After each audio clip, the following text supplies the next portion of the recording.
Before we begin, it's crucial to understand that I am not a financial advisor, and the information provided in this video is for educational and entertainment purposes only. This presentation is not financial advice, tax advice, or legal advice. Investing involves risk, including the potential loss of principal. Always conduct your own thorough research and consider consulting with a qualified and licensed financial professional before making any investment decisions. Your financial situation is unique, and any choices you make are your sole responsibility. The single most expensive mistake a new investor in the United States will ever make has absolutely nothing to do with picking the wrong stock. It's not about timing the market, and it's not about chasing the latest crypto craze. The biggest mistake, the one that can silently siphon off tens or even hundreds of thousands of dollars from your retirement, happens before you ever invest a single dollar. It's choosing the wrong brokerage. That's right. The platform you choose to buy your investments on can have a more devastating impact on your long-term wealth than almost any other decision you make. And the worst part? Most people don't realize it until it's far too late. They're paralyzed by choice. You open your browser and you're hit with a tidal wave of names. Fidelity, Charles Schwab, Vanguard, E-Trade, M1 Finance, Robinhood. They all seem to scream the same things. Zero commissions. Powerful tools. Invest with us. The websites are a dizzying maze of charts, fine print, and financial jargon designed to make your head spin. It's overwhelming. It's confusing. And that confusion leads to the most dangerous outcome of all, inaction. You put it off for another week, another month, another year, while your money sits in a savings account, getting eaten alive by inflation. Well, that paralysis ends today. Right now. The entire purpose of this video is to cut through that noise and give you a crystal clear step-by-step roadmap to confidently choose the absolute best brokerage for your specific goals, focusing on the single most powerful wealth-building tool available to the average American, the mutual fund. Forget the day trading and the speculative bets. We're talking about the tried-and-true workhorse of retirement accounts like your 401k and IRA. Mutual funds are how millions of regular people build life-changing wealth over time, and picking the right home for them is step number one. By the end of this presentation, you won't just know what to look for.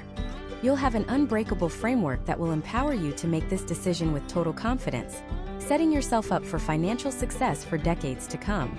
So, how do we do it? How do we take this mountain of options and distill it down to a simple, actionable choice? We're going to filter every potential brokerage through three non-negotiable pillars. These are the three core questions that matter above all else. They are fees, fund selection, and features. Get these three things right and everything else is just noise. Let's start with the most important pillar, the one that acts as a silent killer of your returns, fees. I cannot overstate how critical this is. Fees are the termites in the foundation of your financial house. They are a guaranteed, relentless negative return that works against you every single second of every single day. Even a seemingly tiny fee can grow into a catastrophic loss over time, thanks to the brutal power of reverse compound interest. Think about it this way. Imagine you have two identical ships setting out on a 30-year voyage across the ocean. Each ship represents a $10,000 investment. They both face the same weather, the same currents. Let's call that a 7% average annual market return. Everything is identical, except for one tiny difference. Your ship has a minuscule, almost unnoticeable leak. It's a 1% leak. The other ship has a much smaller 0.1% leak. After 30 years, the ship with the tiny 0.1% leak arrives at its destination with about $71,000. A fantastic journey. But your ship, the one with that small 1% leak? It pulls into port with only $54,000. That seemingly insignificant 0.9% difference in the leak cost you $17,000. That's nearly double your initial investment, vanished into thin air. That, right there, is the devastating power of fees. And that's why it is our first and most important filter. So what fees are we looking for? The first and most notorious is the expense ratio. This is the fee the mutual fund itself charges you every year to cover its operating costs. Things like the fund manager's salary, research, and administrative work. It's expressed as a percentage of your investment. A fund with a 1% expense ratio will charge you $10 for every $1,000 you have invested, every single year. A fund with a 0.05% expense ratio will charge you just 50 cents. Your mission as an investor is to get this number as close to zero as humanly possible. The big low-cost brokerages we'll talk about like Vanguard, Fidelity, and Schwab are famous for offering a huge selection of their own index funds with razor-thin expense ratios, some as low as 0.015%. That's $1.50 a year on a $10,000 investment. That is the gold standard. If a brokerage primarily pushes funds with expense ratios of 0.75% or higher, you run in the other direction. The second fee to watch out for is the transaction fee or trading commission. This is a fee the brokerage charges you to buy or sell a mutual fund. Now, you've probably seen a million ads for $0 commission stock trading. That's great, but it doesn't always apply to mutual funds. Many brokerages have what's called a no transaction fee, or NTF network. This means they have agreements with hundreds or even thousands of fund families to let you buy and sell their funds on their platform for free. This is a huge deal. If you choose a brokerage, let's say Broker A, but you really want to buy a fund that isn't on their NTF list, they could slap you with a fee of $50 or more just to make the purchase. Do that a few times and you've seriously damaged your returns. So, a key requirement for any brokerage we consider is a massive, comprehensive NTF mutual fund network. You want the freedom to choose from thousands of top-tier funds without getting penalized for it. The industry giants excel here, offering thousands of NTF options, including their own best-in-class funds. Finally, we have account fees. These are the junk fees of the investment world. Things like an annual account maintenance fee, an inactivity fee for not trading enough, or a fee to get paper statements. The good news is, in the hyper-competitive landscape of 2024, nearly all of the major, reputable online brokerages in the United States have eliminated these fees for standard retail investment accounts. It's a non-issue if you stick with the big players, but it is something to be aware of. If you ever see a brokerage trying to charge you a $100 annual fee just to have an account with them, you close that browser tab immediately. They are preying on uninformed investors. Your brokerage should be paying for the privilege of holding your money, not the other way around. So the first pillar is simple. We are on a relentless hunt for the lowest possible costs across the board. We demand rock-bottom expense ratios, a massive network of no transaction fee funds, and zero account maintenance fees. By making low cost our first non-negotiable filter, we've already eliminated a huge swath of inferior, high-cost options and put ourselves on the fast track to building real wealth. We've plugged the leak in our ship before we even set sail. So now our ship is seaworthy. The next question is, what port are we sailing to? What are we trying to accomplish? And most importantly, what provisions can we actually load onto our ship at this particular dock?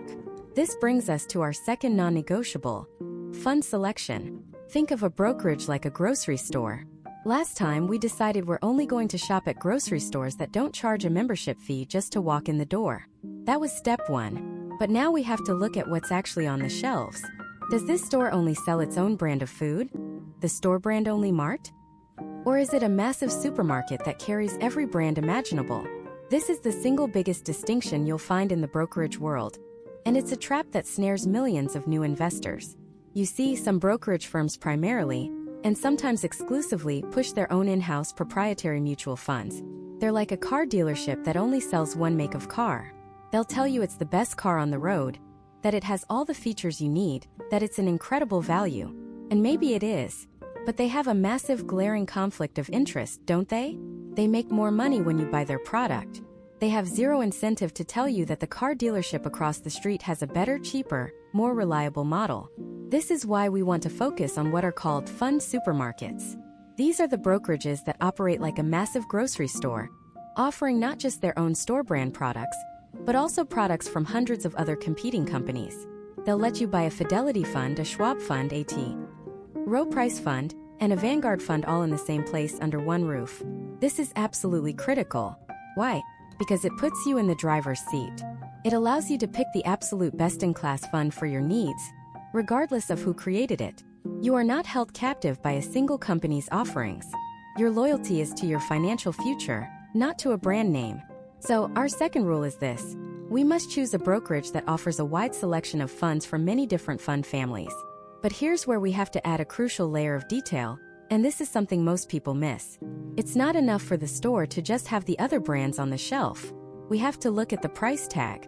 Imagine you walk into a grocery store, and you see a gallon of your favorite brand of milk. But when you go to check out, the cashier charges you the price of the milk, plus a $50 brand handling fee, because it wasn't their store brand. You'd be outraged. You'd walk out. You'd never shop there again. Believe it or not, this is exactly how many brokerages operate. If you want to buy a mutual fund that isn't one of their proprietary funds, they will hammer you with a transaction fee. This fee can be $50, $75, or even more than $100 every single time you buy. Not sell, just to buy. If you're investing a few $100s a month, a $50 fee would be financial suicide. It would completely obliterate your first year's worth of gains and then some. It makes consistent, disciplined investing impossible. This is why the real secret, the magic combination we're looking for, is a brokerage that is a fund supermarket, with a massive list of what are called NTF or no transaction fee mutual funds. NTF means exactly what it sounds like. You can buy and sell funds from dozens, or even hundreds of different competing fund families, and the brokerage, the grocery store, charges you $0 in transaction fees to do so. You get the best of both worlds. Ultimate choice with no punishment for choosing a competitor's product. Now let me be crystal clear. NTF does not mean the fund is free. Every mutual fund has an internal operating cost, that all-important expense ratio we talked about earlier. That's the cost of running the fund itself. The no transaction fee part simply means the brokerage, the middleman, isn't charging you an extra fee on top of that just for the privilege of making the purchase. So let's update our checklist. Our ideal brokerage must have 1. Low or preferably zero account fees. 2. A massive selection of mutual funds from many different companies. 3. A huge platform of no transaction fee or NTF funds so we can buy those funds without paying a penalty. When you apply these filters, the vast, confusing universe of hundreds of brokerage firms in the United States suddenly shrinks. It shrinks dramatically, and you'll find that 3 names in particular rise to the very top. They are the undisputed titans of the retail investing world for this exact reason. They are Fidelity, Charles Schwab, and Vanguard. These 3 firms are the pioneers. They are the original fund supermarkets. They manage trillions upon trillions of dollars for everyday people. They all offer checking account-style features, rock-bottom account fees, and most importantly, they all have enormous platforms offering thousands of mutual funds from other companies with no transaction fees. Vanguard, for instance, is legendary. Its founder, John Bogle, literally invented the index fund. They are famous for their own ultra-low-cost proprietary funds. For decades, if you wanted the cheapest, most effective investment products, you simply went to Vanguard. They are the gold standard for low-cost investing.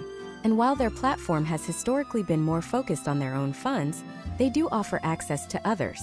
Fidelity and Schwab, on the other hand, really built their empires on the supermarket concept. They aggressively courted other fund companies to join their NTF platforms. Their goal was to be the one-stop shop where you could buy anything from anyone, all in one place seamlessly. They wanted to be the Amazon of investing, and for the most part they succeeded. They offer thousands of NTF funds, including many of Vanguard's most popular ones. So we've done it. We've taken this impossibly complex decision and boiled it down to 3 main contenders: Fidelity, Schwab, Vanguard. Any one of these 3 will give you the tools you need to build a powerful, low-cost, diversified portfolio. For a huge number of people, the journey could end right here. Pick one, and you'll be in a vastly better position than 99% of investors who get lured into high-fee restrictive accounts. But we're not aiming for good enough. We're aiming for optimal. We want to understand the subtle but critical differences between these 3 giants. Because while they look incredibly similar on the surface, all offering low fees and a huge selection, they are not the same. They were built with different philosophies. They have different DNA. And the choice between them isn't just a matter of which website has a nicer color scheme. The brokerage you choose can subtly influence your behavior, your costs, and even your entire investment strategy over the next 40 years. Making the right choice between these 3 isn't about picking the best one, because there is no single best for everyone. It's about picking the one that is best for you. It's about understanding the fundamental trade-offs you're making when you choose one over the others. Are you a hands-off investor who just wants to buy 1 or 2 things and never think about it again? Or are you a financial tinkerer who wants access to every tool and every fund under the sun? The answer to that question will point you to a different door. And that is exactly where we're going next. We're going to put these 3 titans under the microscope and uncover the one key philosophical difference that separates them. A difference that could have a profound impact on how you build wealth for the rest of your life. That one key difference isn't about their websites, their mobile apps, or even their customer service. It's a battle of ideas. A fundamental disagreement on the best way to grow money. This is the war between active management and passive management, and these three brokerages are the generals leading the charge on different fronts. Understanding this conflict is the single most important step you can take before you give any of them a single dollar. Let's start with the philosophy that built Wall Street as we know it. Active management. This is Fidelity's kingdom. The core idea of active management is seductive, it's exciting, and it appeals to our deepest instincts. It's the belief that with enough skill, enough research, and enough genius, you can beat the market. You can pick the winners and avoid the losers. An actively managed mutual fund has a person, a fund manager, or a team of them at the helm. These are the supposed masters of the universe. They spend their days analyzing company balance sheets, interviewing CEOs, tracking global economic trends, and making calculated bets on which stocks are poised to skyrocket and which are doomed to fail. Think of it like a professional sports scout. Their job isn't to sign every player in the league. Their job is to find the next Michael Jordan, the next Tom Brady before anyone else does. They're looking for that hidden gem, that undervalued asset that the rest of the market has overlooked. When you invest in an actively managed fund, you are betting on that scout. You're betting on their skill, their intuition, and their process. And for decades, Fidelity has been the home of the most legendary scouts in the game. Names like Peter Lynch, who ran their Magellan Fund, became household names, titans of the industry who delivered breathtaking returns by actively picking stocks. The allure is undeniable. Who doesn't want to beat the average? Who doesn't want a brilliant mind working day and night to make their money grow faster than everyone else's? But this genius comes at a price, a very real and often very high price. All of those brilliant analysts, all of that high-powered research, all of that constant buying and selling of stocks, it's expensive. And that expense is passed directly onto you, the investor, in the form of something called an expense ratio. The expense ratio is one of the most destructive forces in personal finance, yet most people ignore it. It's a small percentage of your investment that the fund company schemes off the top every single year to cover their costs and make a profit. It might sound insignificant. What's 1%? But 1% year after year, compounded over decades, can be the difference between a comfortable retirement and working an extra 10 years. It's like trying to fill a bucket with a slow, steady leak. At first, you barely notice the water you're losing, but over time, you realize half your water is gone. Fidelity, as the champion of active management, has historically been a world of higher expense ratios. You are paying for the promise of performance. Now let's cross the battlefield to the other side. To a philosophy so simple, so radical, and so devastatingly effective that it started a revolution that has shaken Wall Street to its core. This is the world of passive management. And this is Vanguard's religion. The passive investing movement was born from a single heretical question posed by its founder, the late, great John C. Bogle. He looked at the data and saw a shocking truth. The vast majority of those highly paid genius fund managers failed. They failed to beat the market average over the long term, especially after their high fees were taken into account. They were the expensive sports scouts who, more often than not, didn't actually find the superstar. So, Bogle asked, if you can't reliably beat the market, why even try? Why pay a fortune for the privilege of underperforming? Why not just buy the entire market? Instead of trying to find the needle in the haystack, just buy the whole haystack. This is the essence of passive investing, and its primary weapon is the index fund. An index fund doesn't have a star manager. It doesn't have a team of analysts trying to outsmart anyone. It's run by a computer that has one simple boring job: buy all the stocks in a specific market index like the S&P 500 and hold them. If a stock is in the index, the fund owns it. If it falls out, the fund sells it. That's it. The goal isn't to beat the market. The goal is to be the market. To match its performance exactly, and in doing so, guarantee you get the market's average return. Because there's no expensive team of scouts, the costs are microscopic. The expense ratios on Vanguard's index funds are a tiny fraction of what you'd pay for a typical active fund. The leak in your bucket is sealed to a mere drip. This cost advantage is the mathematical superpower of passive investing. Over your lifetime, that difference in fees that stays in your account, compounding year after year, can add up to hundreds of thousands or even millions of dollars. But Bogle took it one step further, and this is the secret to Vanguard's soul. He structured the company in a way that is completely unique. Vanguard isn't owned by private shareholders or a founding family. It's owned by its funds. And the funds are owned by you, the investors. This means you are, in effect, a part owner of the company managing your money. This isn't just a business model.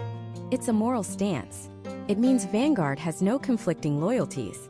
Its only incentive is to lower costs for you, its owners. When Vanguard makes a profit, it doesn't go to Wall Street bankers. It goes back to you in the form of even lower expense ratios. They are, quite literally, on your side. So you have two completely different worlds. Fidelity, the traditional powerhouse, believing in human expertise and the pursuit of excellence for a price. And Vanguard, the revolutionary, believing in the wisdom of the market and the relentless power of low costs, structured to serve you. So where does that leave our third titan, Charles Schwab? Schwab is the great pragmatist, the Switzerland of the brokerage world. They didn't start the war between active and passive, but they've expertly positioned themselves to profit from it, no matter who wins. Their philosophy is simple: choice. Schwab looked at the battle between Fidelity and Vanguard and said, why not both? They built a platform that is arguably the most comprehensive financial supermarket in the world. On one aisle, you have Schwab's own line of ultra-low-cost index funds that compete directly with Vanguard, sometimes even undercutting them on price by a hair. They saw the passive revolution was winning and built a formidable army to join the fight.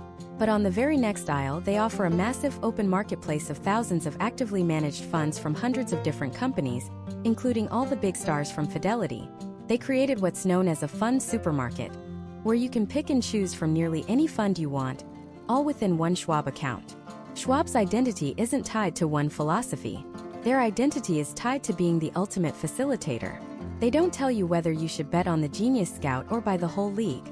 They just build the biggest, cleanest, most user-friendly stadium and let you buy a ticket to whatever game you want to watch. This makes them an incredibly powerful and flexible option for investors who don't want to be locked into a single ideology, or for those who might want a little of both. A core of low-cost passive funds surrounded by a few actively managed bets. So this is the fundamental choice you face. It's not about logos or commercials. It's about what you believe. Do you believe in paying for the potential of outperformance, siding with the active philosophy of Fidelity? Or do you believe in the mathematical certainty of low costs and owning the market, the passive crusade of Vanguard? Or are you an agnostic, who simply wants the maximum number of choices and the freedom to build your own path, the pragmatic approach of Schwab? Your answer to that question will guide your entire investment journey. It will determine the types of funds you're most likely to own, the fees you're most likely to pay, and ultimately the culture of the company you are entrusting with your future. This philosophical DNA is the invisible force that shapes everything these companies do.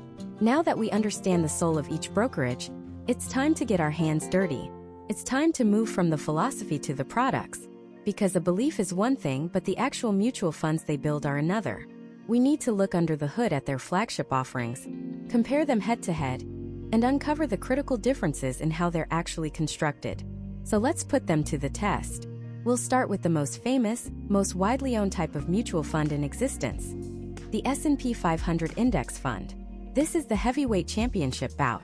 The goal of this fund is simple: own the 500 largest companies in the United States and mirror their performance. It's the bedrock of countless retirement portfolios.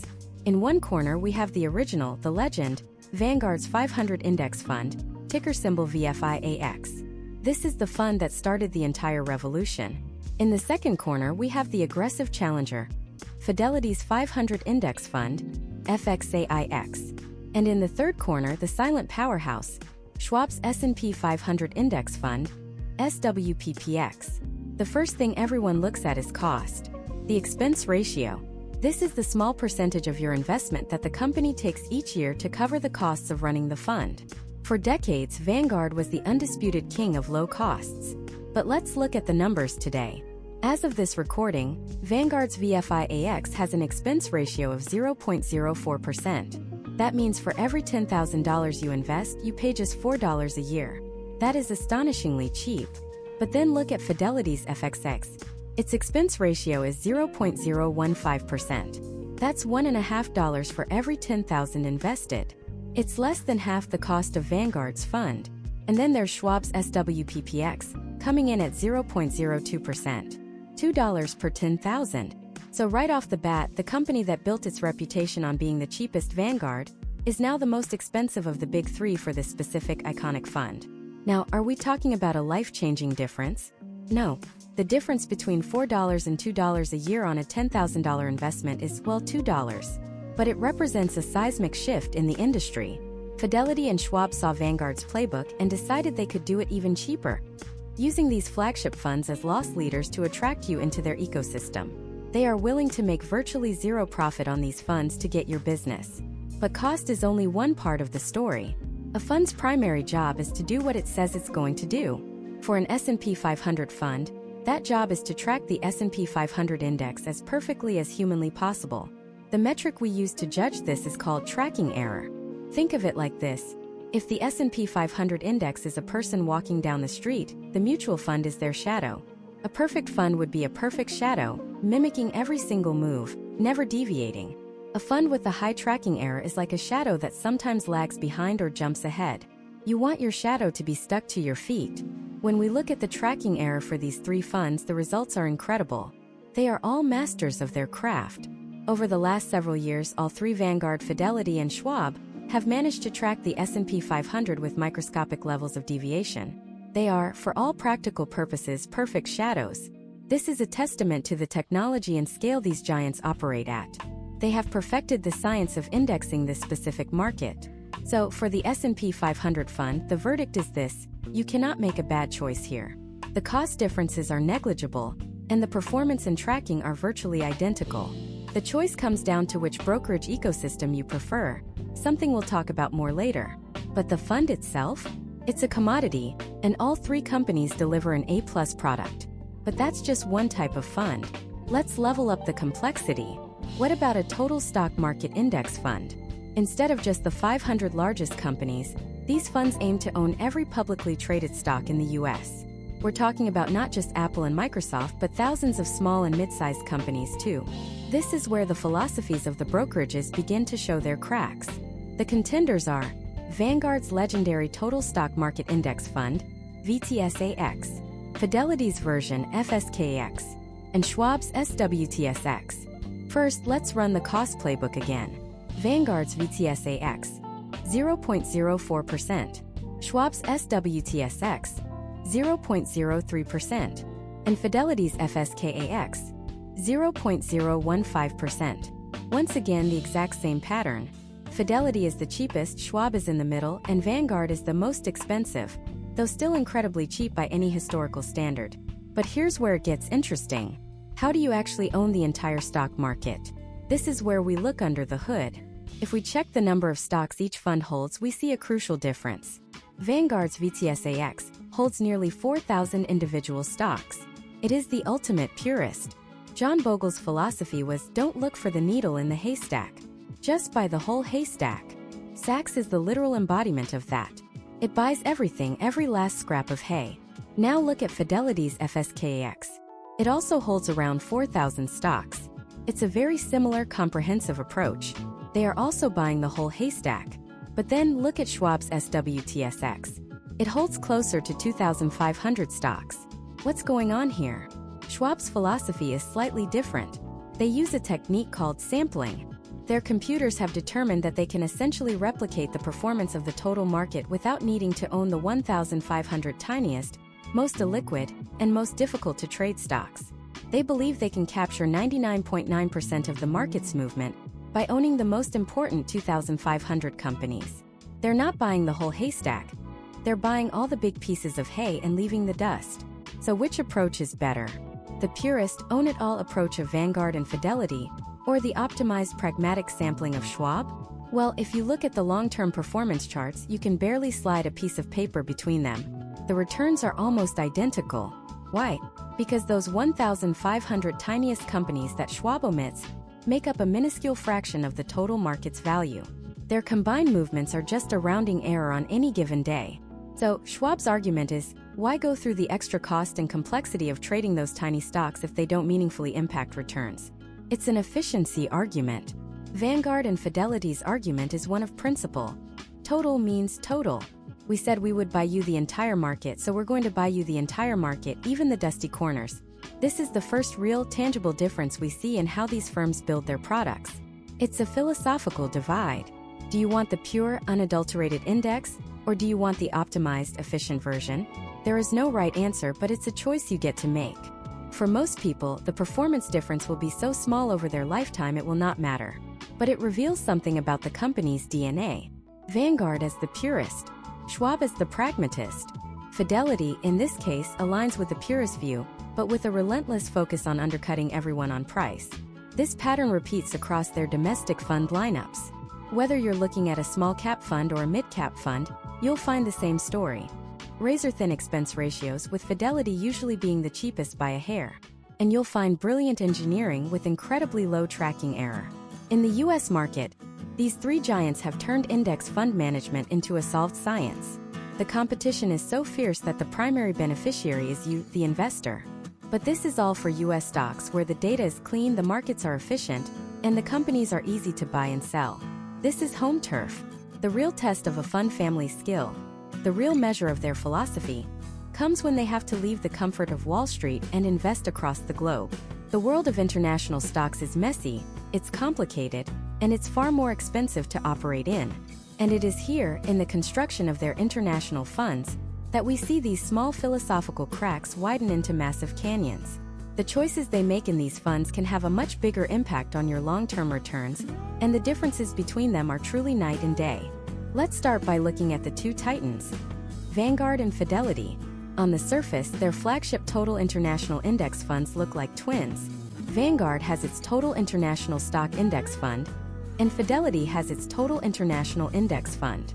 Same name, same goal, by the entire world outside the United States. Simple, right? But this is where the illusion of simplicity shatters. Imagine you gave two world-class chefs the same recipe that just said, bake a chocolate cake. You get two very different cakes. One might use dark chocolate, the other milk chocolate. One might add a hint of coffee, the other a touch of vanilla. Both are chocolate cakes, but your experience eating them would be completely different. This is exactly what's happening with Vanguard and Fidelity. They're using slightly different recipes, and those subtle differences in ingredients can fundamentally change the long-term performance of your portfolio. The first major difference is the index they choose to follow. Think of an index as the recipe. Vanguard's international fund typically follows a FTSE index.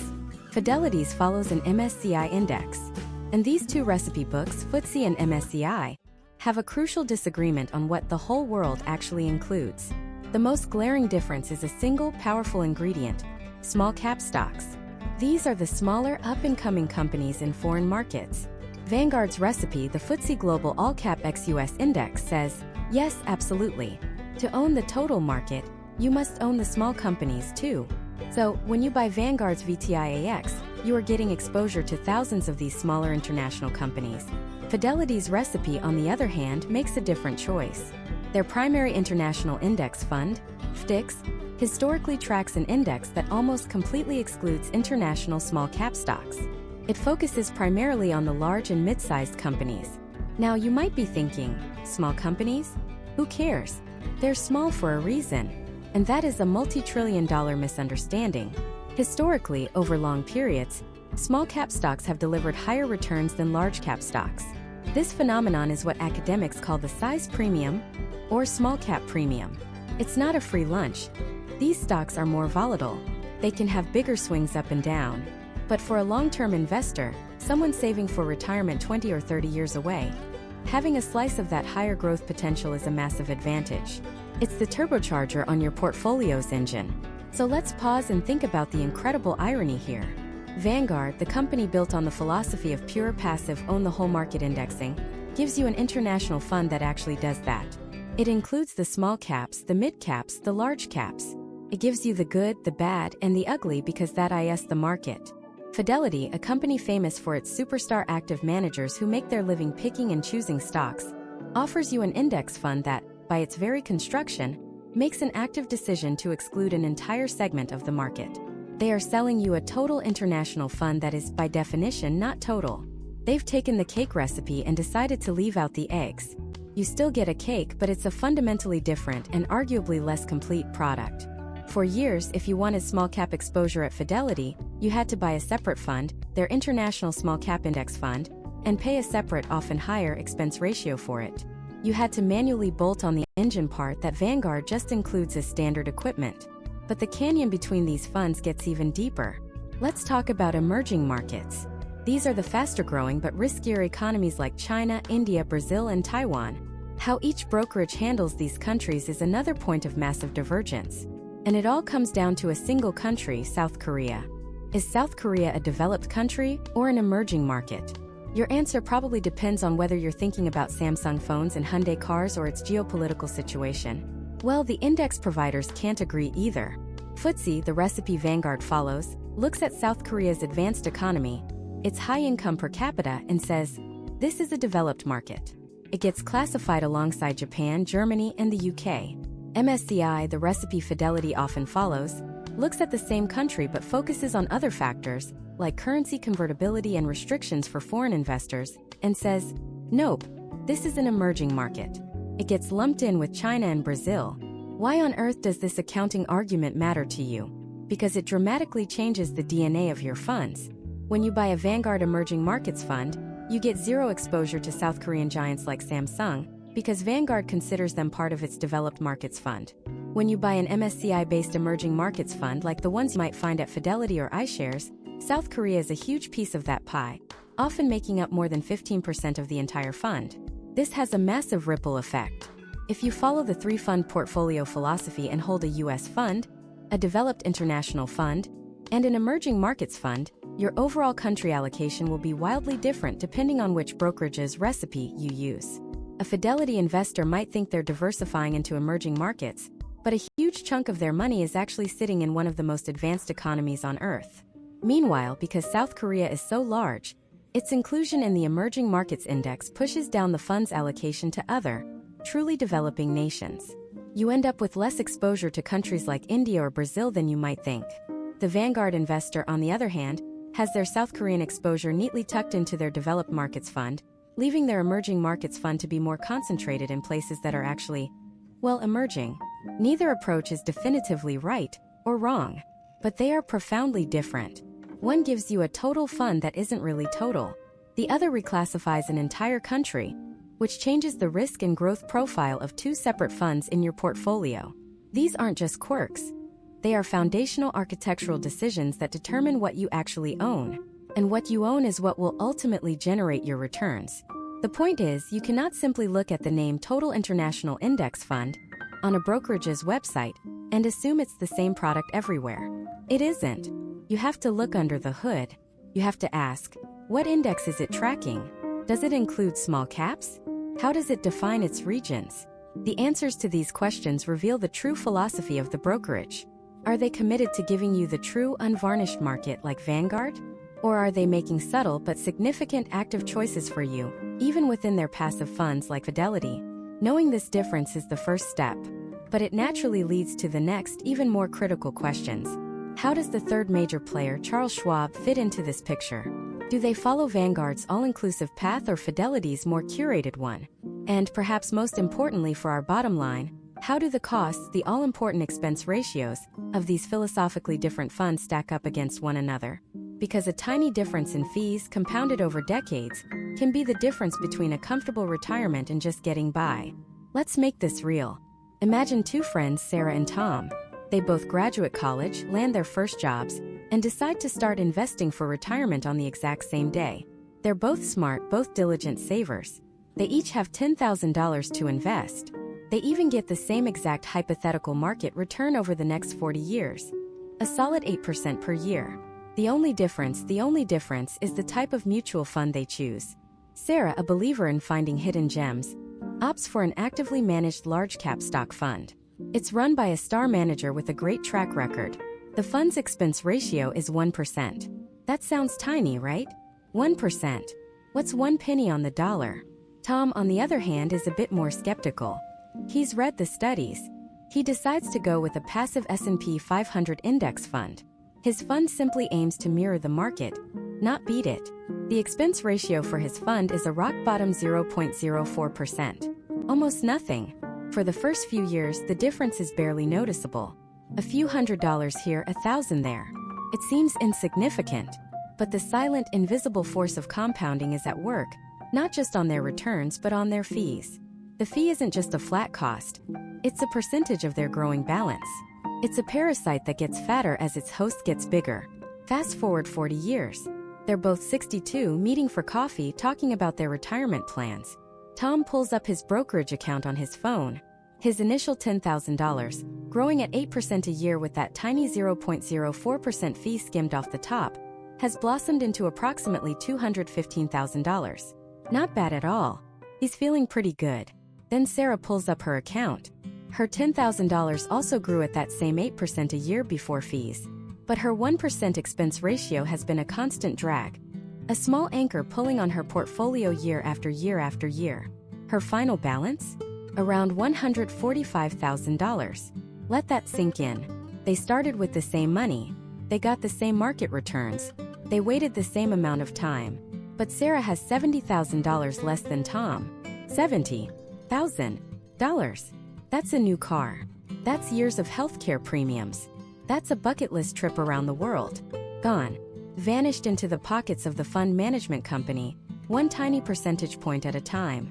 That is the devastating power of a seemingly small fee compounded over a lifetime. It is the single greatest wealth transfer from individual investors to Wall Street that exists today. So, what are you actually paying for with that 1%? Where does the money go? It's not just one fee. It's a cocktail of costs bundled together. The biggest ingredient is the management fee. This pays the salary of the portfolio manager, the supposed genius picking the stocks, and their entire team of analysts, researchers, and economists. It pays for their Bloomberg terminals, their research trips, and the rent on their Park Avenue office. You are paying for their attempt to beat the market. Then you have administrative costs. These are the boring but necessary expenses. Record keeping, customer service, mailing statements. Every fund has these, but they're typically a very small piece of the puzzle. And then there's the one that should really make you pause, the 12B1 fee. That sounds like a droid from Star Wars, but it's actually a fee that pays for marketing and distribution. You are literally paying the fund to advertise itself to attract other investors. Your own investment returns are being used to pay for the glossy magazine ads and TV commercials that convince someone else to buy the fund. It's a baffling concept when you think about it. In contrast, what are you paying for with Tom's 0.04% index fund? Mostly, you're paying for electricity. You're paying for a massive, hyper-efficient computer algorithm to simply buy and hold the 500 stocks in the S&P 500 index in their correct proportions. There's no star manager to pay. There's no army of analysts. There's very little marketing needed because the product sells itself on its core virtue. It's cheap and it works. The cost is driven down to the absolute bare minimum required to operate. This cost difference creates a concept that is critical to understand. The performance hurdle. The active fund manager, the one Sarah was paying 1%, doesn't just have to match the market's return to be worth the cost. If the market goes up 8%, and they also deliver an 8% return, Sarah didn't break even. She lost. Because after her 1% fee, her net return is only 7%. She would have been better off in Tom's cheap index fund. For Sarah to just tie with Tom's index fund, her manager needs to beat the market by the exact amount of their fee. They need to generate a 9% return just so Sarah can get the same 8% the market handed out for free. Every single year, that active manager starts the race a full percentage point behind the starting line. They have to run faster than the market just to keep pace. And the data is overwhelmingly clear. Over long periods, the vast majority of them fail to clear that hurdle. They can't do it. But the expense ratio, as devastating as it is only the most visible cost. There are other, more insidious fees lurking beneath the surface. One of the most important is the fund's turnover ratio. This measures how often the manager is buying and selling stocks within the portfolio. A turnover ratio of 100% means that, on average, the manager has replaced every single stock in the portfolio within the last year. Why does this matter to you? 2 reasons. First, every time the manager buys or sells a stock, the fund incurs trading costs, brokerage commissions, bid-ask spreads. These costs aren't included in the expense ratio, but they directly eat into your returns. It's like a hidden tax on activity. High turnover means high trading costs, which means a lower return for you. Second, and this is huge for anyone investing in a regular taxable brokerage account, taxes. When a fund sells a stock for a profit, it creates a capital gain. At the end of the year, the fund is legally required to distribute those gains to its shareholders. That's you. And you have to pay taxes on that distribution, even if you never sold a single share of the mutual fund yourself. You're paying taxes on the manager's activity. Actively managed funds with their high turnover are capital gains machines.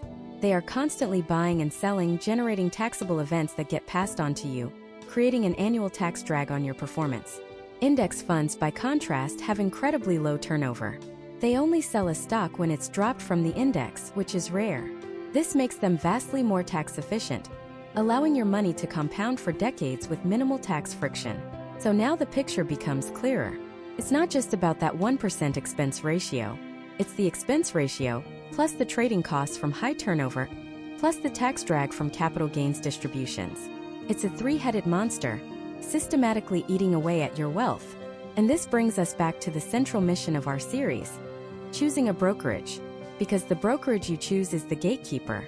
It is the portal through which you access the world of mutual funds. Some brokerages will actively push you towards their own in-house proprietary funds, which, surprise, surprise, often come with higher than average expense ratios. They make more money when you choose their expensive products. Other brokerages, the ones we're looking for, operate more like an open marketplace, a financial supermarket. They give you access to thousands of funds from dozens of different families, including the low-cost champions like Vanguard, Fidelity, and Schwab. They make it easy to find, compare, and buy the funds with the lowest expense ratios, the lowest turnover, and the best track record of tax efficiency. They might even have a list of no transaction fee funds, where they've waived the commission to buy or sell, saving you even more money. Your choice of brokerage dictates your menu of options. A bad brokerage presents you with a menu of expensive, high-fee funds that enrich the company at your expense. A great brokerage hands you a menu with a vast selection of lean, efficient, low-cost index funds that allow you to keep nearly all of your investment returns for yourself, just like Tom did.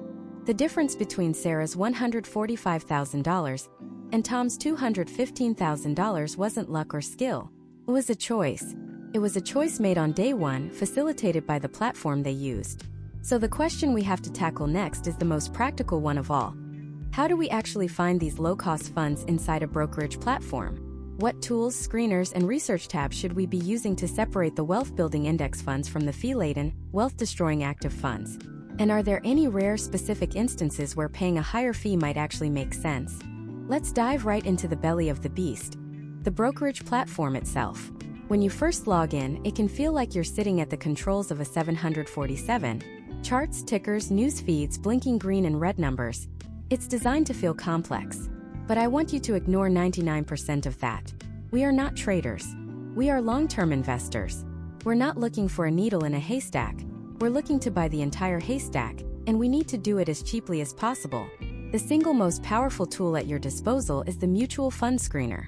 Think of it as a superpowered search engine, but instead of searching the web, it searches through the thousands of funds available on the platform.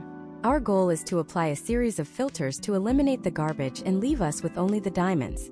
The very first, the most important, the non-negotiable filter you must apply is for the expense ratio. This is the prime suspect in the case of the disappearing returns. The expense ratio is the annual fee the fund company charges to manage the fund, expressed as a percentage of your investment. It might seem small. You'll see numbers like 1%, or 0.5%, or 0.04%. Your brain is wired to see those numbers and think, what's the big deal? Let me make it a big deal. Let's say you invest $10,000. Fund A is an actively managed fund with a 1% expense ratio. Fund B is a passive index fund with a 0.04% expense ratio. After 1 year, Fund A has cost you $100. Fund B has cost you $4. Okay, not life-changing. But we aren't investing for 1 year. We're investing for 30 years. Assuming an average market return of 8% per year, that $10,000 in the low-cost Fund B would grow to over $100,000. Now what about Fund A? That 1% fee isn't just $100 a year. It's a percentage of your growing balance. It acts like a parasite, constantly siphoning off your growth. That same $10,000 in Fund A, the one with the small 1% fee, would only grow to about $75,000. Let that sink in. A seemingly tiny 1% difference in fees cost you over $25,000 on a single $10,000 investment. It's a quarter of your potential wealth, vaporized into thin air, lining the pockets of a fund manager who statistically probably didn't even beat the market anyway. The expense ratio is the single greatest predictor of future fund performance. The lower, the better. So, in your screener, the first thing you do is set the maximum expense ratio to something incredibly low, like 0.1%. This will immediately eliminate thousands of wealth-destroying funds. Next, we hunt for the accomplices. Loads and transaction fees. These are the junk fees of the investment world. A load is just a fancy word for a sales commission. A front-end load means you pay a commission the moment you buy the fund. You give them $1,000 and they might take $50 right off the top, investing only $950 for you. It's insane. You're losing from day one. A back-end load is a fee you pay when you sell. They trap you in the fund. Your screener will have a checkbox for no load funds. Check it. Never ever pay a load. There is absolutely no reason to in the modern era. Then look for a filter for no transaction fee, or NTF funds. Many brokerages like Fidelity and Schwab have a list of thousands of funds you can buy and sell completely free of charge. Why would you pay a $49 transaction fee to buy a fund when there's an almost identical one right next to it that's free?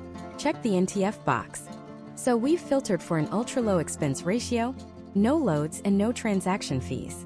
We've already eliminated probably 95% of the bad options. Now we separate the good from the great. This is where we find the index funds. In the screener, look for a category sometimes called fund type or management style. You want to select index or passively managed.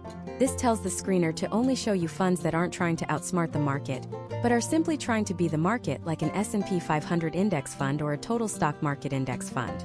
By applying these three simple filters, low expenses, no loads or fees, and index management, you have systematically cleared away the jungle of bad choices. What you're left with is a short, manageable list of elite, wealth-building machines. But which one do you pick from that list? This is where you use the research tabs. Don't just look at the name like Megacorp 500 Index Fund. Click on it. The brokerage will give you a page with all the details. Don't get overwhelmed. You're just looking for two things to confirm your choice. First, look at the holdings or portfolio. This will show you the top 10 companies the fund invests in. If you're looking at an S&P 500 index fund, you should see familiar names at the top: Apple, Microsoft, Amazon, Google. This confirms you're buying what you think you're buying. A piece of the largest and most successful companies in America. Second, look for the benchmark. The benchmark is the index the fund is supposed to track. An S&P 500 index fund should have the S&P 500 as its benchmark. A total stock market fund should have an index like the CRSP US Total Market Index as its benchmark. Then look at the performance chart. The line for the fund's performance should almost perfectly hug the line for the benchmark's performance. If it does, you've found a winner. It's doing its job cheaply and efficiently. Now, to answer that lingering question, are there any rare specific instances where paying a higher fee might actually make sense? The answer is yes, but with a giant flashing bolded asterisk. For 99.9% of your portfolio, your core holdings for retirement, your kids' college fund, the answer is no. Low-cost, passive index funds are king. Period. The exception lies in what are called alternative or highly inefficient markets. These are areas where information is scarce and indexing is difficult or impossible. Think of investing in a portfolio of privately owned small businesses or a specific type of distressed international real estate or venture capital. In these niche, complex areas, a skilled, specialized active manager might, and I stress might, be able to provide value that justifies their high fees, which can be 2% plus a percentage of the profits. But let's be crystal clear. This is the deep end of the pool. This is not for beginners. This is territory for accredited, high-net-worth investors who have already built a massive, solid foundation of low-cost index funds and are now looking to allocate a very small speculative portion of their portfolio, maybe 1 to 5%, to something with a different risk-reward profile. For everyone listening to this, for building foundational, life-changing wealth, you can and should completely ignore these options. They are a distraction. The secret to winning the game is not playing the game of finding the next star fund manager. The secret is to buy the whole market at the lowest possible cost and let the power of compounding do the heavy lifting for you. So you've used the screener. You've filtered out the noise. You've used the research tools to verify your choice, and you've identified the perfect, low-cost, broadly diversified index fund. It's sitting right there in your search results, a simple ticker symbol. The hard part is over. But now what? How do you actually turn that ticker symbol into an investment? And more importantly, how do you set it up so that your wealth-building journey happens automatically every single month without you ever having to log in, get emotional, or second-guess yourself again? Mastering that final step, the automation of your financial future, is the real key to it all. This is where the game is truly won or lost. Not in picking the absolute perfect mutual fund that returns 12.1% instead of 11.9%. Not in timing the market dip just right. The real victory, the one that guarantees you reach your goals, comes from taking your biggest liability out of the equation. And that liability is you. It's me. It's all of us. Our brains are not wired for long-term investing. They are wired for survival. They are wired to react to fear and greed. When the market panics, our brain screams sell. Run for the hills. When everyone is euphoric and talking about their crypto gains at a barbecue, our brain screams buy. Don't miss out. This is the cycle of buying high and selling low that destroys wealth for 99% of people. Automation is the circuit breaker. It's the system that protects you from your own worst instincts. Let me tell you a quick story about two investors. Let's call them Manual Mark and Automatic Alice. Manual Mark is smart. He reads the news, he follows the market. On the first of every month he gets paid and he tells himself, okay, time to invest my $1,000. But then he logs into his brokerage account. He sees the market is down a little. His brain says, ooh, maybe I should wait a few days, see if it drops more. I could get a better price. A few days later, the market has shot up. Darn it, he thinks. I missed the bottom. Now it's too expensive. I'll wait for it to pull back. A month goes by. His $1,000 is still sitting in cash. He's paralyzed by choice, by fear, by trying to be clever. Over the years, Mark invests sporadically. He invests when he feels confident, and he sits on the sidelines when he feels scared. His results are, to be blunt, mediocre. He's always stressed, always second-guessing. Then there's Automatic Alice. Alice is also smart, but she knows her own weaknesses. The day she opened her brokerage account, she spent 10 minutes setting up an automatic investment plan. On the first of every month, her brokerage automatically pulls $1,000 from her checking account. And this is the critical part. It automatically invests that $1,000 into her chosen S&P 500 index fund. Come rain or shine. Market up? The money is invested. Market down? The money is invested. Market sideways? The money is invested. Alice doesn't even log in. She's out living her life. She's focused on her career, her family, her hobbies. She isn't reading scary financial headlines or trying to predict the future. She is simply executing a perfect, emotionless, disciplined plan. Who do you think is wealthier, and more importantly, who is happier after 30 years? It's not even a contest. Alice wins, and it's a landslide. You need to be an Alice. And your brokerage's automation features are what allow you to do it. So when you are comparing platforms, this isn't a nice-to-have. It is a non-negotiable, mission-critical feature. And here's exactly what you need to look for. First, and most obviously, is the ability to link your bank account and schedule recurring transfers. This is standard on any reputable brokerage like Fidelity, Schwab, or Vanguard. They call it an electronic funds transfer, or EFT, or sometimes an ACH transfer. You should be able to set a date, say the 1st and the 15th of every month, and an amount, and trust that the money will move from your bank to your brokerage account like clockwork. That's step one. But here is where so many people mess up. They stop there. They automate the transfer of cash, but not the investment of it. So they end up like a slightly better version of Manual Mark, with a pile of cash building up in their brokerage account, waiting for them to conquer their emotions and actually click the buy button. This is a fatal mistake. The second and most crucial feature is automatic investing. You must have the ability to direct that incoming cash automatically into your chosen mutual funds. When you're setting it up, the platform should ask you two questions after you schedule the transfer. Where do you want this money to go? And how much? You should be able to say, take that $1,000 and put 100% of it into FXAIX, or whatever your chosen fund is. Or you might say, put 80% into a total stock market fund and 20% into an international fund. The platform must be able to execute this trade for you without any further action on your part. This is the linchpin of the entire strategy. It's the difference between having a gym membership and having a personal trainer who shows up at your door and forces you to work out. One requires ongoing willpower, the other happens automatically. When you're vetting a brokerage, go look for this feature. It might be called recurring investments, automatic investments, or systematic investing. Find it, click on it, see how easy it is to use. If it's confusing, or if it only lets you transfer cash but not invest it, that's a major red flag. The third thing to look for is frequency options. A good brokerage will let you set up investments to align with how you get paid. Can you do it monthly? Almost certainly. But what about bi-weekly? Or weekly? Some people love to invest a smaller amount every single week. This is a powerful form of dollar-cost averaging. It smooths out your purchase price over time, ensuring you buy more shares when prices are low and fewer shares when prices are high, all without thinking about it. The more flexible the frequency options, the better you can tailor the plan to your life. Fourth, look for flexibility in the plan itself. Life happens. You might get a raise and want to increase your investment from $1,000 to $1,200 a month. You might have an unexpected expense and need to pause the plan for a month or two. How easy does the brokerage make this? Can you log in and adjust the amount or pause the investment in under 60 seconds? You should be able to. It should be as easy as changing a Netflix subscription. You want a system that is rigid in its discipline but flexible in its management. So let's put it all together. The gold standard, what you are looking for in a brokerage, is a system where you can go in one time, just once, and set up the following command. Every other Friday, pull $500 from my Chase checking account and automatically invest it into the Vanguard Total Stock Market Index Fund. Once you hit confirm, your work is done. Forever.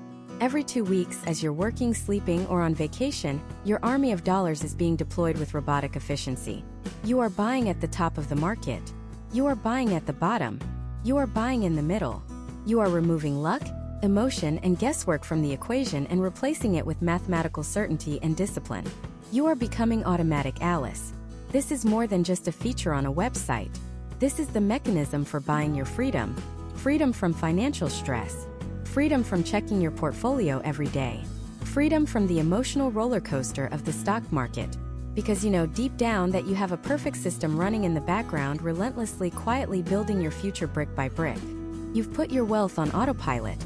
Every major brokerage, Fidelity, Schwab, Vanguard, offers this. Your job is to go to their websites and find this specific section. See which interface you like best. See which one feels the most intuitive and simple to set up. Because the easier it is to set up, the more likely you are to actually do it. But even with the perfect automation, even with the perfect low-cost index fund, there's a silent killer that can be lurking in your account. A hidden force that works with the opposite effect of compound interest. It's compound destruction. It can devour hundreds of thousands, even millions of dollars from your net worth over your lifetime. And most people don't even know it's happening. Identifying and destroying this wealth killer is the next critical step. And in the next part, we're going to put it under the microscope. This silent killer, this invisible pickpocket that siphons away your future wealth, goes by a very boring, very unassuming name, fees. And their power to destroy your financial dreams is anything but boring. It's absolutely devastating. The entire financial industry is built on a simple premise. They make money by managing your money. And the way they do that is by charging you small, seemingly insignificant percentages. A little slice here, a tiny sliver there. 1%, 0.5%, 0.25%. It sounds like nothing, right? Sounds like pocket change. But that's the trap. Because that percentage isn't a one-time charge. It's a relentless annual drain on your entire portfolio, compounded year after year after year. Let's put this under the microscope with the story of two investors, Sarah and Tom. Both are 25 years old. Both invest $10,000 into a U.S. stock market mutual fund. Both plan to add $500 a month for the next 40 years, until they retire at 65.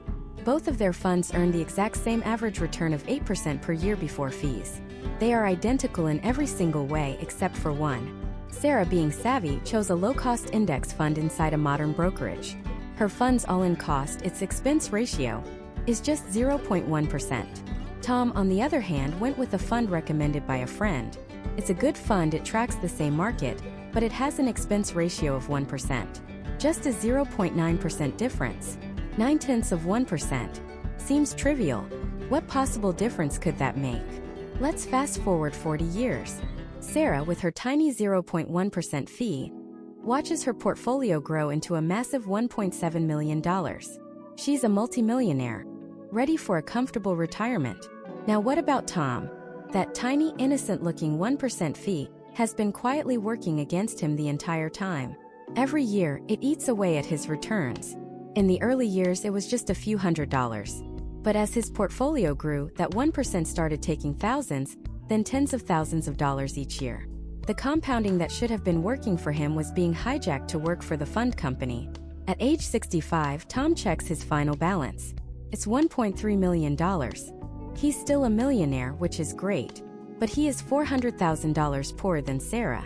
$400,000. Gone. Vanished into thin air. He did everything right, he saved diligently, he invested consistently for decades, but he lost the equivalent of a house or a lifetime of luxury travel, or the ability to retire 5 years earlier, simply because of a 0.9% difference in a fee he probably never even thought to look for. Over 40 years, that tiny fee consumed nearly 30% of his potential wealth. This is the wealth killer. It's the single greatest obstacle between you and your financial goals. And the expense ratio is just the beginning. It's the main villain, but it often has a crew of accomplices. Other fees designed to separate you from your money. First, you have what are called sales loads. This is just a fancy term for a commission. It's a fee you pay either when you buy or when you sell a mutual fund. A front-end load is a percentage taken right off the top of your investment. You want to invest $10,000 in a fund with a 5% front-end load? Congratulations, only $9,500 of your money actually gets invested. The other $500 goes straight to the person or company that sold you the fund. It's like paying a $500 cover charge just to walk into the investment club. A back-end load is the opposite. It's a fee you pay when you sell your shares, often on a declining scale over a few years. It's designed to lock you in. Want to take your money out early? You'll pay a penalty. The good news? In today's world, there is absolutely no reason to ever pay a sales load. The best brokerages offer thousands of incredible, no-load mutual funds. That's the magic phrase you need to look for. No load. Next up in the villain's crew are the sneaky 12b1 fees. These are named after an SEC rule, but what they really are is a marketing fee. You, the investor, are paying the fund company to advertise the fund to other investors. Think about how absurd that is. You're paying for the commercials, the brochures, the sales team's bonuses. It does nothing to improve your returns. It's a fee that benefits the fund company, not you. These 12b1 fees are often baked right into the expense ratio, secretly inflating the cost. A true low-cost fund will have no 12b1 fees. Then there are the brokerage level fees. Even if you find a fantastic no-load fund with a rock-bottom expense ratio, the brokerage itself might charge you to buy it. These are often called transaction fees or trading commissions. You might see a $50 fee every time you buy or sell a particular mutual fund. This can be a huge drag on your returns, especially if you're investing smaller amounts regularly. This is why your choice of brokerage is so critical.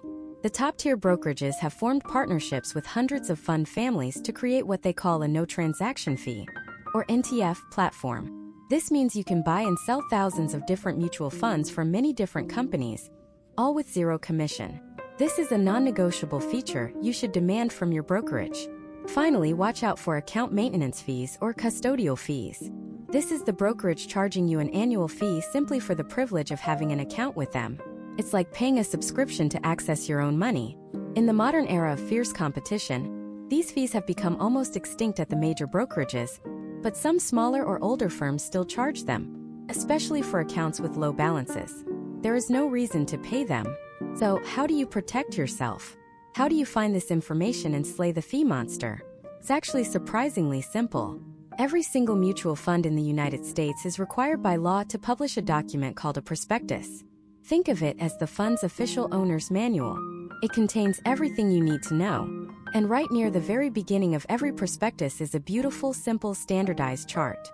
It's the fee and expense table. This is your battle plan. It lists every single fee, the expense ratio, any potential sales loads, 12b1 fees, all in plain English in one place. Your mission before you ever invest a single dollar is to find this table and read it. You are looking for 3 things. 1. The words no load. 2. An expense ratio that is as low as possible. For a basic S&P 500 index fund, you should be looking for a fee under 0.1%, and many are now close to 0. 3. You need to ensure your brokerage lists it as a no transaction fee, or NTF fund. If you can find a fund that checks all 3 of those boxes, you have successfully disarmed the wealth killer. You have sidestepped the traps that ensnare millions of other investors. You've put the power of compounding back on your side where it belongs. We've now identified all the critical components. We know we need a brokerage with a massive selection of funds. We know we need powerful, easy-to-use research tools. And now we know we need a platform that is committed to low costs, offering thousands of no-load, no-transaction fee funds. We have built the ultimate checklist for choosing the right brokerage. The only thing left to do is to put the titans of the industry to the test. In the final part, we're going to take everything we've learned and apply it in a head-to-head comparison of the biggest and best brokerages in the United States. Fidelity, Vanguard, and Charles Schwab. We'll compare their fund selection, their tools, their fees, and their customer service to declare an ultimate winner and give you a clear, actionable path to start your investing journey on the right foot. The final verdict is next. All right, the moment of truth. We've laid the groundwork, we understand the stakes, and now it's time for the main event. In one corner, we have the industry behemoth, a company that has relentlessly innovated to bring investing to the masses, Fidelity Investments. In the other corner, the revolutionary crusader, built on the bedrock principle of putting investors first with rock-bottom costs, the Vanguard Group. And in the third corner, the well-rounded champion, a titan of customer service and a full-service financial powerhouse, Charles Schwab. This isn't just a simple comparison. This is a clash of philosophies. So let's break it down round by round to see which brokerage truly stands supreme for the modern mutual fund investor. Round 1: Fund Selection. This is the whole reason we're here. A great brokerage is like a great supermarket. You want a massive selection of high-quality products at fair prices. Fidelity comes out swinging. Their fund marketplace is colossal. We're talking over 10,000 mutual funds from hundreds of different companies. Their platform, Mutual Fund Free-For-All, offers more than 3,300 no-transaction fee, or NTF, funds. But here's their knockout punch: the Fidelity Zero Funds. They offer 4 index mutual funds with a 0% expense ratio and no minimum investment. Let that sink in. A fund that costs you absolutely nothing to own. This was a direct shot across the bow of the entire industry, and it makes Fidelity an undisputed heavyweight in this category. Schwab steps into the ring with equal confidence. Their selection is also massive, rivaling Fidelity's in sheer scale. They offer thousands of funds, and their own NTF marketplace, called the Schwab Mutual Fund OneSource, is a beast, featuring over 4,000 funds you can buy and sell with no transaction fee. Schwab also offers its own lineup of incredibly low-cost index funds that compete directly with the best in the business. While they don't have a zero expense ratio fund, their costs are so low they're often just a few hundredths of a percent. For all practical purposes, the selection here is just as vast and powerful as Fidelity's. Then there's Vanguard. Vanguard is famous for one thing: Vanguard funds. And their own funds are, without question, some of the best, most respected, and lowest-cost index funds on the planet. If all you want to do is buy and hold Vanguard funds for the next 40 years, then their selection is perfect. However, if you want to venture outside their ecosystem, the picture changes. Their platform for buying third-party, non-Vanguard funds is limited and can be expensive. They don't have a broad NTF marketplace like their competitors. You're largely playing in their sandbox. The verdict for round 1? It's a photo finish between Fidelity and Schwab. Both offer an incredible universe of choices for any type of investor. But for its game-changing zero funds, Fidelity takes this round by a hair. Vanguard, while the master of its own domain, comes in a distant third on overall selection. Round 2: Fees and Costs. This is where the rubber meets the road. High fees are a cancer on your returns, silently eating away at your wealth over time. This is Vanguard's home turf. The entire company was founded by Jack Bogle on the principle of lowering costs for investors. Their unique corporate structure, where the funds own the company, means profits are returned to investors in the form of lower expense ratios. For decades, they were the undisputed king of low-cost investing. Their average expense ratio across their funds is an industry benchmark. They have no account maintenance fees and low minimums on many of their most popular funds. But the competition didn't stand still. Fidelity, as we mentioned, launched their zero funds, which is a cost Vanguard can't beat. Beyond that, Fidelity has systematically slashed fees across its entire lineup of funds, often matching or even undercutting Vanguard's prices. They have no account fees, no minimums to open an account, and a massive NTF marketplace. They've effectively neutralized Vanguard's greatest historical advantage. Charles Schwab is right in the mix, a carbon copy of Fidelity in this regard. Their own index funds have some of the lowest expense ratios in the industry. Seriously, we're talking 0.02% or 0.03% on major index funds.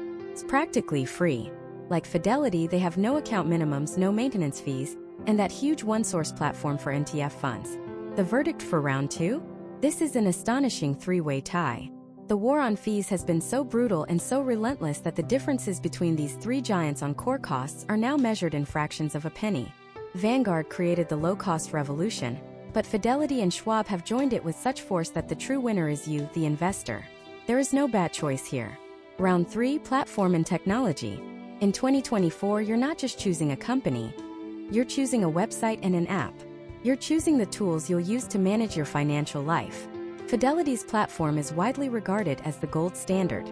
It is powerful, intuitive, and packed with features. Their website and their mobile app, for both beginners and advanced users, are clean and easy to navigate. The research tools are phenomenal, offering deep dives into any fund, stock, or ETF you can imagine. Whether you're a set-it-and-forget-it investor or a data-hungry analyst, Fidelity's tech is slick, fast, and reliable. Charles Schwab is a very, very close second. Their platform is robust, comprehensive, and offers fantastic research tools. Following their acquisition of TD Ameritrade, they've integrated some of the best technology in the business, including the legendary Thinkorswim platform for sophisticated traders. For the average mutual fund investor, the experience is excellent. It's clean, professional, and gives you all the data you could possibly need to make informed decisions. And then there's Vanguard. This is by far their most significant weakness. To put it bluntly, their website and app feel dated. They are functional but clunky. The user interface is not as intuitive, and finding information can sometimes feel like a chore. It was designed for one purpose: to facilitate long-term buy-and-hold investing in Vanguard products. Does that job, but it is not a modern, feature-rich, or particularly enjoyable user experience. If you value a smooth, modern tech experience, Vanguard will likely be a source of frustration. The verdict for round 3. This is a clear victory for Fidelity. Their commitment to technology provides the best user experience from top to bottom. Schwab is an excellent runner-up, but Fidelity's platform just feels a little more polished and intuitive for the majority of users. Vanguard is, unfortunately, left far behind in the digital age. Round 4. The final showdown, the verdict. So who wins? After all the analysis, which brokerage should you choose to start building your wealth with mutual funds? Well, the truth is, there isn't one single winner for everyone. The best brokerage for you depends on who you are as an investor. So let's frame the final verdict that way. You should choose Vanguard if you are a purist, a true believer. You've read Jack Bogle's books, and you believe in his mission with an almost religious zeal. Your plan is simple. Buy the Vanguard Total Stock Market Index Fund and the Vanguard Total International Stock Market Index Fund, and not look at them again for 30 years. You don't care about a fancy app, you don't need extensive research on third-party funds, and you find comfort in Vanguard's unique investor-owned structure. You are the minimalist investor, and for you, Vanguard is home. You should choose Charles Schwab if you want a fantastic full-service experience with a slight edge in customer service. You want a huge selection of low-cost funds, a great technology platform, and the comfort of knowing you can walk into one of their hundreds of branches and talk to a real human being. Schwab consistently wins awards for customer satisfaction, and for many, that personal touch and unwavering support is the deciding factor. It's an elite, all-around choice that is virtually impossible to fault. And finally, you should choose Fidelity if you want the undisputed do-it-all champion. It combines the largest selection, highlighted by the revolutionary Zero funds, with the industry's best technology platform and top-tier customer service. It has no discernible weaknesses. It's as good for a brand-new investor opening their first Roth IRA with $50 as it is for a seasoned millionaire managing a complex portfolio. It has taken the best aspects of its competitors, Vanguard's low costs and Schwab's full-service model, and combined them into one seamless, powerful package. For the vast majority of people watching this video, the choice will come down to Fidelity or Charles Schwab. They are so closely matched, so excellent in every key area, that you simply cannot make a bad decision between them. My advice? Open both of their websites right now. Click around for 5 minutes. Pick the one whose interface you like better, whose color scheme you prefer. It's that close. The real enemy here isn't choosing the wrong brokerage. The real enemy is analysis paralysis. It's spending another 6 months researching while your money sits in a savings account, losing to inflation. The fierce competition between these financial giants has created a golden age for the individual investor. Costs are at historic lows, and access is at historic highs. The most important choice isn't Vanguard versus Fidelity versus Schwab. It's action versus inaction. The most important step is the one you take right now. Pick one, open the account, and start your journey. Your future self will thank you for it.